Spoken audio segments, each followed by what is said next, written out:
This book is an intimate look at the origins and conduct of the first post-war trial of major war criminals held at Nuremberg from 1945 to 1946. It has, as its nucleus, a series of articles which I wrote for the German weekly Welt am Sonntag in the late 1960s under the title Nuremberg, die letzte Schlacht. These articles were then published under one cover by Wilhelm Hein Taschenbuch Verlag in Munich under the same title, which has long been out of print. Much research has been carried out since then. In the course of preparing my biographies of Hitler and some of his principal lieutenants, Göring, Milch, Hess, Rommel, I had already met many of the participants in this final drama of World War II, those, that is, who had survived the hangman's noose, and I had perforce to talk things over with several of their legal counsel too, in whose hands were still concentrated important historical records. In the years since publishing that German newspaper series, I collected additional significant materials on the trial, including the diaries of several of the German defendants, as well as of the Allied prosecuting counsel and judges. And after the British archives opened, I was enabled to adjust the balance of what had until then been investigated primarily from the American archival angle. The richest quarry, and one to which I have returned several times in the intervening years, is the files of the American chief prosecutor, the late Justice Robert H. Jackson. If this story needs a hero, then he is Jackson. I first used his private papers when they were held by Professor Philip Kurland of the University of Chicago Law School. A debt of thanks is owed to Professor Kurland for his patience and generosity in allowing me to delve into his files 30 years ago and to review the contents of several filing cabinets of Jackson's private and legal papers, which he was holding in his basement with the pious but alas unfulfilled intention of one day writing the definitive biography of the great jurist. The folder listed tantalizingly as Diary kept by Jackson from April 27th to November 19th, 1945, was at that time missing, but it turned up years later in box 95 of his confidential papers, which had by then been transferred to the manuscript division of the Library of Congress in Washington, D.C., and William Eldred Jackson gave me the formal permission needed to make use of his late father's diaries. Jackson's no less voluminous official papers, designated his main office files, now form part of Record Group 238 at the National Archives in Washington. The fact that my source notes indicate Chicago as the location does not, however, imply that those papers are still held there now, over a quarter of a century later. As indicated above, most of them have been relocated in the Library of Congress and the National Archives, both in Washington. Of scarcely less importance than Jackson's are the private papers of his bête noire at Nuremberg, Judge Francis Biddle, the senior American member of the tribunal. The George Arendt's Research Library at the University of Syracuse, New York, allowed me to study his diaries, private letters and trial notes, which often included caustic observations about the prosecutors and about the evidence heard before him. After corresponding several years earlier with the former American commandant of Mondorf prison of war cage, Ashcan, and Nuremberg prison, I was permitted by his son, Lieutenant Colonel Burton C. Andrus, Jr., to make use of his late father's files of papers, which were held at the family home in Colorado Springs, including his handwritten diaries dated from February the 7th to November the 18th, 1946. Similarly, the son of the late Selkirk Panton, the journalist covering the trial for the Daily Express, gave me permission to use his father's papers in the National Library of Australia in Canberra. Among others, to whom I express gratitude, are Ben Swearingen, one of those indefatigable amateur historians to whom the professional is so indebted. He provided to me the ultimate clues on the suicide of Reichsmarshal Hermann Göring, about which he had already written a fine book.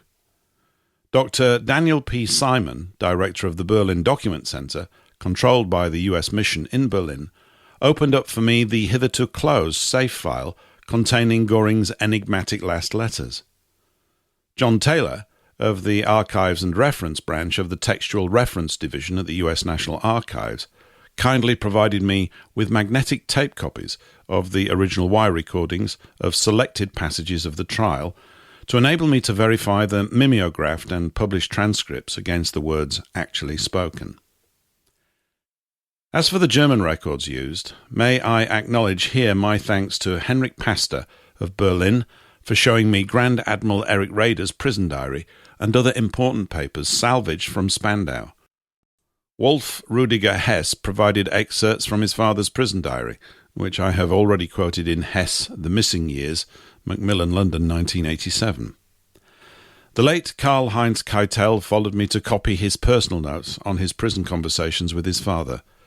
I was able to conduct lengthy interviews with Albert Speer, Erhard Milch, Karl Bodenschatz, and others about the trials, prison life, and interrogation methods. Among the German lawyers whom I interviewed were Dr. Alfred Seidel, defense counsel for Hans Frank and Rudolf Hess, and subsequently Bavarian Minister of Justice, a courageous fighter and a friend of many years' standing. Dr. Otto Nelty, counsel for Field Marshal Keitel. Dr. Friedrich Bergold, counsel for the absent Martin Bormann. Dr. Rudolf Merkel, counsel for the Gestapo. Dr. Robert Servatius, counsel for the Nazi Party's political organization.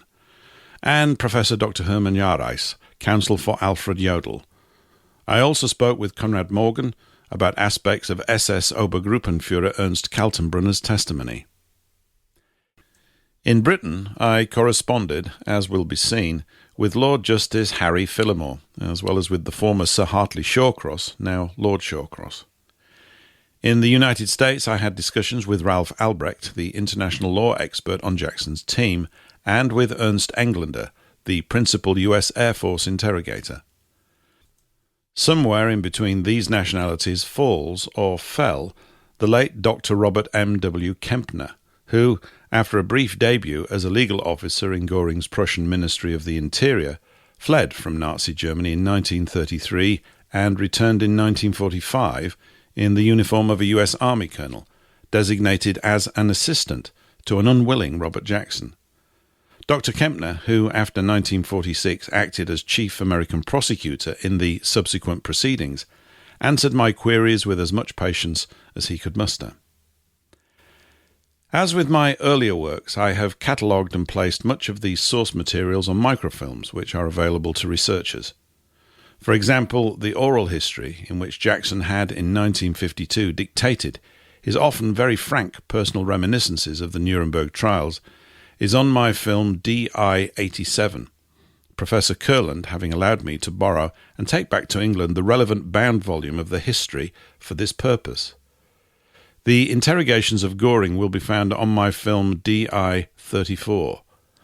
My transcripts of the diaries of Field Marshal Erhard Milch are on film DI-59. The early interrogation reports on Jodl and other top-level prisoners are on film DI-8. The secret reports from Jackson's papers on the chief prosecutor's meetings at Nuremberg are filmed on DI-70 and 71. These minutes were written by the late Elsie Douglas, who acted as Jackson's private secretary during the trial, and also talked with me at length about her recollections. The original Schmundt file on Hitler's 1938 preparations to attack Czechoslovakia, Fall Grun, is filmed on DI-78. The papers left by Dr. Robert Ley after his suicide are filmed on DI-79. Miss Susanna Scott Gall performed some of the legwork involved in utilizing the more remote document collections. Karl-Heinz Hofkes of Essen made available to me the diaries and other papers of Julius Streicher from his collection. Professor Ian MacLean of the University of Wollongong in New South Wales drew my attention to documents in the Public Record Office on the earlier British deliberations about how to dispose of the enemy leaders. This list of acknowledgements is necessarily incomplete, and some of my helpers may feel slighted by their omission, but this is the place to record once more my thanks to my friend, Dr. Ralph George Ruth, Chief of the Berlin Bureau of Bild Zeitung, and to Walter Frentz, who generously provided many of the unique colour photographs used in the book.